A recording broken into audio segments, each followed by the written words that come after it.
యేసుక్రీస్తు నామంలో పరిశుద్ధాత్మ ఆశీర్వాదం అనే ప్రోగ్రాం చూస్తున్న ప్రతి ఒక్కరికి హృదయపూర్వక వందనాలు తెలియజేస్తూ ఉన్నాను. ఈరోజు పరిశుద్ధాత్మ దేవుడు మనకిస్తూ ఉన్న వాగ్దానము,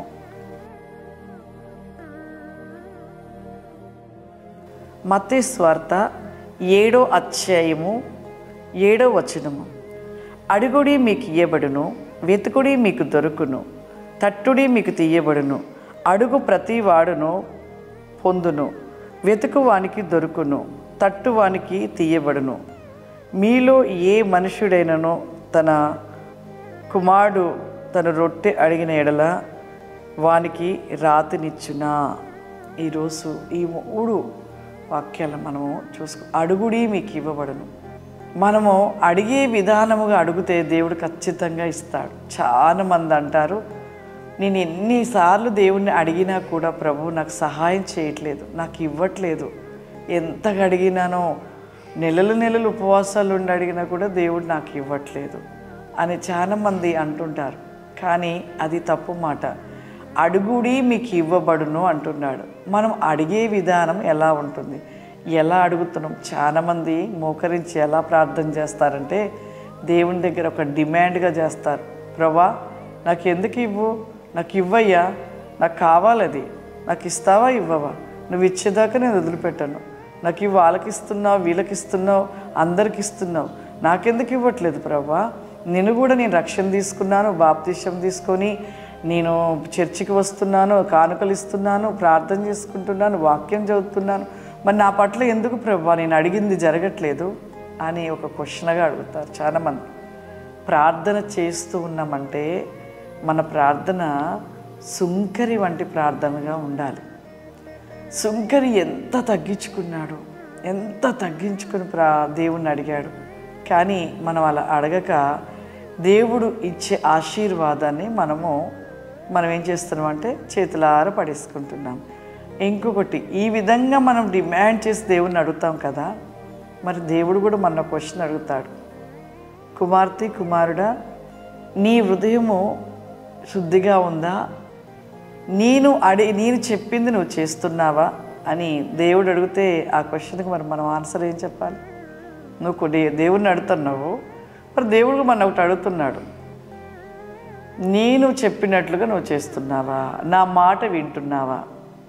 ఆ మాటకి మన దగ్గర ఆన్సరు ఉంటే, నిజంగా ఆయన మాట మనం వింటే ఖచ్చితంగా మనం అడిగింది ఇచ్చేస్తాడు. మనం ఆయన మాట వినట్లేదు కాబట్టి మనం పొందుకోలేకపోతున్నాం. నేను ప్రార్థన చేయలేదా, నేను వాక్యం ధ్యానించలేదా, నేను ఆదివారం చర్చికి రావట్లేదా, నేను కానుకలు ఇవ్వట్లేదు, ఇవన్నీ దేవుడు అడగట్లేదు. దేవుని యొక్క మాటకు లోబడువాడు, భయపడువాడు వర్ధిల్లుతాడు. ఆ విధంగా ఎవరైతే ఉంటారో ఖచ్చితంగా వారి జీవితంలో వర్ధిల్లింపు ఉంటుంది.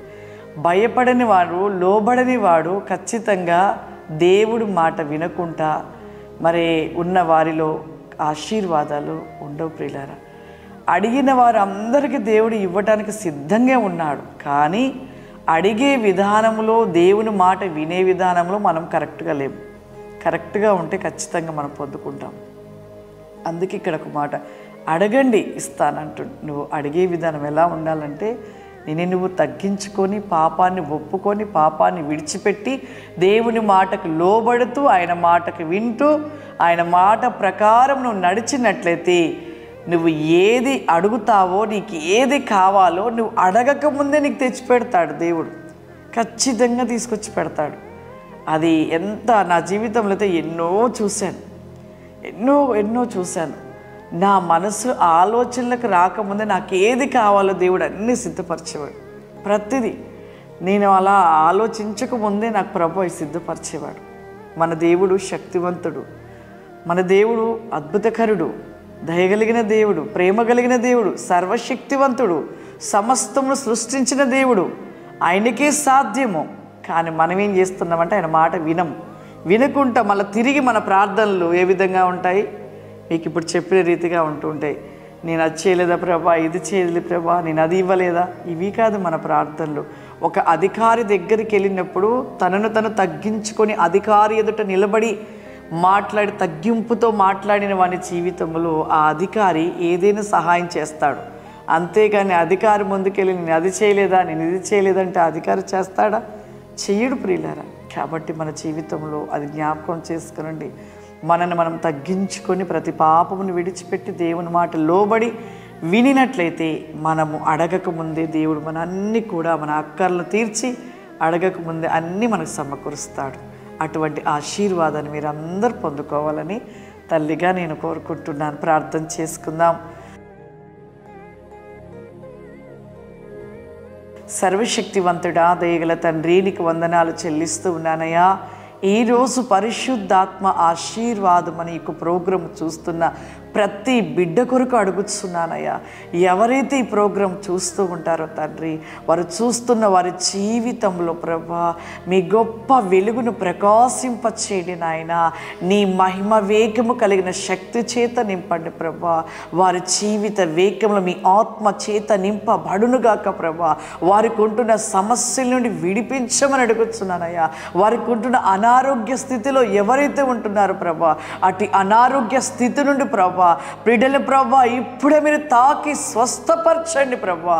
యేసు నామములో ప్రతి వేకమైన స్వస్థత కలుగును కాక పరిశుద్ధాత్మ దేవా.